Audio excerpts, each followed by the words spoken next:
নমস্কার বন্ধুরা, অমৃতের সন্ধানে পথ চলা এই চ্যানেলের সকল শ্রোতা, দর্শক বন্ধু ও সদস্যকে জানাই সাদর ও সুস্বাগতম।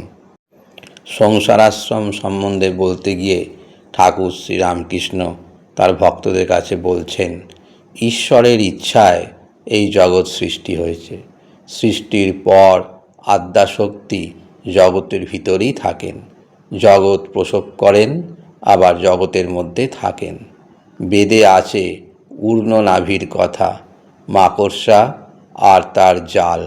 মাকড়সা ভিতর থেকে জাল বার করে, আবার নিজে সেই জালের উপর থাকে। ঈশ্বর জগতের আধার, আধেয় দুই। এ সংসার তাঁর লীলা খেলার মতো।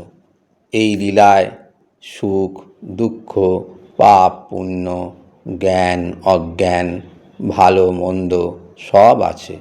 দুঃখ পাপ এসব গেলে লীলা চলে না। তাঁর ইচ্ছা যে তিনি এই সব নিয়ে খেলা করেন। চোর চোর খেলায় বুড়িকে আগে থাকতে ছুঁলে দৌড়াদৌড়ি করতে হয় না। সকলেই যদি ছুঁয়ে ফেলে, খেলা কেমন করে হয়? সকলেই ছুঁয়ে ফেললে বুড়ি অসন্তুষ্ট হয়, খেলা চললে বুড়ির আহ্লাদ। ঠাকুর শ্রীরামকৃষ্ণ বলছেন, সংসার ধর্ম করো, তাতে দোষ নাই, কিন্তু ঈশ্বরের পাদপদ্মে মন রেখে কামনা শূন্য হয়ে কাজকর্ম করবে। এই দেখো না, যদি কারো পিঠে একটা ফোঁড়া হয়, সে যেমন সকলের সঙ্গে কথাবার্তা কয়, হয়তো কাজকর্মও করে, কিন্তু যেমন ফোঁড়ার দিকে তার মন পড়ে থাকে সেই রকম। সব কাজ করবে, কিন্তু মন ঈশ্বরেতে রাখবে। স্ত্রী পুত্র বাপ মা সকলকে নিয়ে থাকবে ও সেবা করবে, যেন কত আপনার লোক, কিন্তু মনে জানবে যে তারা তোমার কেউ নয়। বড় মানুষের বাড়ির দাসী সব কাজ করছে, কিন্তু দেশে নিজের বাড়ির দিকে মন পড়ে আছে। আবার সে মনিবের ছেলেকে আপনার ছেলের মতো মানুষ করে, বলে আমার রাম আমার হরি, কিন্তু মনে বেশ জানে এরা আমার কেউ নয়। জলে নৌকা থাকে, ক্ষতি নেই, কিন্তু নৌকার ভেতর যেন জল না ঢোকে, তাহলে ডুবে যাবে। সাধক সংসারে থাকুক, ক্ষতি নেই, কিন্তু সাধকের মনের ভেতর যেন সংসার ভাব না থাকে। ঠাকুর আরও বললেন, সংসার ত্যাগ তোমাদের কেন করতে হবে? যে কালে যুদ্ধ করতেই হবে, কেল্লা থেকেই ভালো। এই যুদ্ধ সংসার থেকেই ভালো। শরীরের যখন যেটি দরকার হাতের কাছেই পাবে। সংসারীর পক্ষে মনে ত্যাগ, বাইরে ত্যাগ নয়। জোর করে সংসার থেকে চলে আসা ভালো নয়। সংসারের মধ্যে বাস করে যে সাধন করতে পারে, সেই বীর সাধক। নির্লিপ্তভাবে সংসার করা কীরকম জানো? পাঁকাল মাছের মতো। পাঁকাল মাছ যেমন পাঁকের মধ্যে থাকে, কিন্তু তার গায়ে পাঁক লাগে না। পিঁপড়ের মতো সংসারে থাকো। এই সংসারে নিত্য অনিত্য মিশিয়ে রয়েছে, বালিতে চিনিতে মেশানো।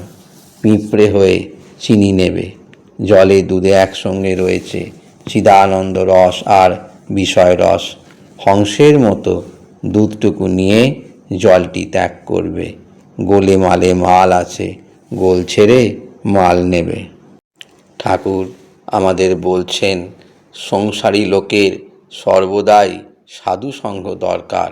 সকলেরই দরকার, সন্ন্যাসীরও দরকার। তবে সংসারীদের বিশেষত রোগ লেগেই আছে।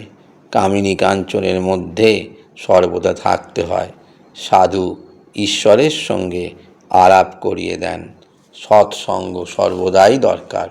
গঙ্গায় যত কাছে যাবে ততই শীতল হাওয়া পাবে, অগ্নির যত কাছে যাবে ততই উত্তাপ পাবে। ঠাকুর আরও বলছেন, সংসার হবে না কেন? তবে কি জানো, মন নিজের কাছে নাই। নিজের কাছে মন থাকলে তবে তো ভগবানকে দেবে। মন বন্ধক দিয়েছ, কামিনী কাঞ্চনে বন্ধক। তাই সর্বদা সাধু সঙ্গ দরকার।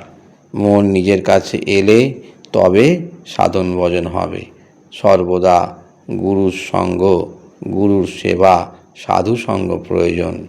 হয় নির্জনে রাত দিন তার চিন্তা, না হয় সাধু সঙ্গ। আশা করি আজকের আলোচনা আপনাদের খুব ভালো লেগেছে। আর যদি ভালো লেগে থাকে তাহলে প্রতিদিন যেভাবে লাইক শেয়ার করেন ও ভালো ভালো কমেন্টস করেন সেগুলো করবেন। এবং আমাদের এই চ্যানেলটি যারা এখনও সাবস্ক্রাইব করেননি তারা অবশ্যই চ্যানেলটি সাবস্ক্রাইব করে আমাদের পাশে থাকবেন। সকলে খুব ভালো থাকুন, আনন্দে থাকুন। আজকের মতো বিদায় নিচ্ছি। আবার আগামীকাল কথা হবে। নমস্কার, ধন্যবাদ।